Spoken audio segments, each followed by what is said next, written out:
S'han esperat un any per poder fer aquest gest, treure el segell d'aquestes àmfores plenes de vi per tastar-lo.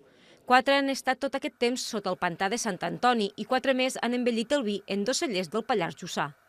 Tot plegat forma part d'una prova pilot per comprovar com evoluciona un mateix vi depenent de les condicions ambientals. Han estat 12 mesos a 20 metres de profunditat amb una temperatura constant de 4 graus.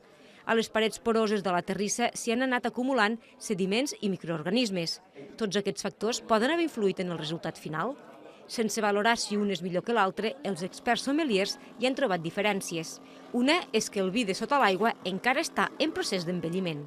El primer d'entrar semblava una mica més reduït, encara semblava que el vi s'estigués fent, i a l'altre ja manté unes notes de més de criança, d'evolució en el vi, on destaquen potser més una miqueta aquestes fruites molt característiques que normalment es busquen al vi.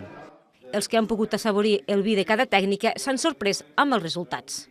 El color jo no he trobat cap diferència entre uns i els altres, però el gust sí.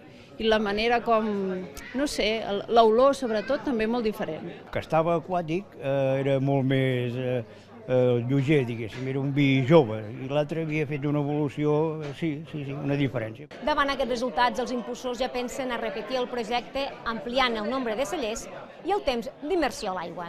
Marina Solà, TV3, Cellers.